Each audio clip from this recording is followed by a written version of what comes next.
Ингээд ихний мэдээлэл өнгөрсөн 5 гарагт хуралдсан Монгол Ардын намын баг хурлын шийдвэртэй холбогдуулан ерөнхий сайд оюун эрдэнэ өөрийн өсөлтөөр өргөдлөө өгөхөр болсон гэж мэдгдсэн. Баг хурлаас хойш 2 өдөр өнгөрсөн ч ерөнхий сайд танхимаа хуралдуулаагүй огцрох өргөдлөө өгөөгүй байна. За яг өнөөдрийн байдлаар бол Монгол Ардын намын удирдах зөвлөл хуралдаагүй гэсэн ийм мэдээлэл байна. За харин эх амралтын өдрүүдэд Монгол Ардын намын удирдах зөвлөл хуралдаж магадгүй гэсэн хүлээлт гишүүдийн дунд байгаа гэдэг мэдээлэл байна.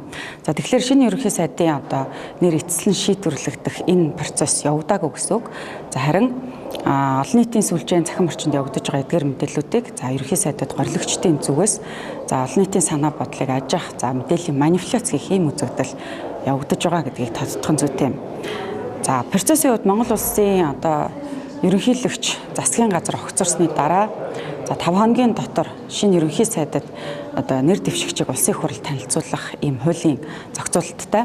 За ингэснээр ерөнхийлөгчийн санал болгосон нэр дэвшигчийг улсын их хурл 7 хоногийн дотор хэлэлцээд батлах учиртай. Зарим улсын их хурлаар баталгаажсан шинэ ерөнхий сайд нь засгийн газрын бүрэлдэхүүнээ одоо бэлтгэж за улсын их хурлд танилцуулснаар за шинэ засгийн газар бүтэж одоо байгуулагдсан бүр эрхээ хэрэгжүүлж ажиллах энэ үнд суурь тавигдж байгаамаа.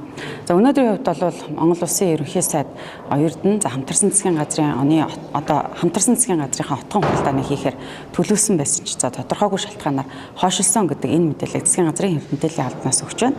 За отгон хуралдааны тов одоо хизээ гарах нь тодорхойгүй байна. За энэ одоо эцсийн байдлаар шийдвэрлэгдсэний дараа хариу мэдэгдэнэ гэж засгийн газрын хэвлэл мэдээллийн албанаас мэдээлж байгаамаа.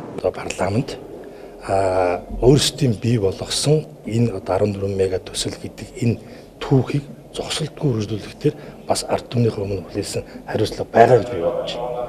Тийм учраас одоо ямар ч засгийн газар байсан гэсэн, ямар ч бүрэлдэхүүнтэй байсан гэсэн одоо энэ бүх зүйлүүд бүтээн байгуулалтын ажлууд за энэ эдийн засгийн нийгмийг өөрчлөх зохицлох энэ ажлууд эргэвч зогсож болох. Тий одоогоор тийм зүйл огт болоогүй байна. Ерөнхий сайдаас би ийм зүйл огт дуулаагүй байна. Хэрвээ ийм зүйлүүд болвол ерөнхий сайд маань хамгийн дөрөнд кабинет гишүүдийг зөвлөж хагаад ярилцах болов гэж бодож байна. Өнөөдрийн тов бас хойшилчлаас засгийн газрын за сүүлийн хуралдан гэж битгийлээрээ одоо хуралдаан одоо зарлах байлгүй тийм үлээгээд байж байна.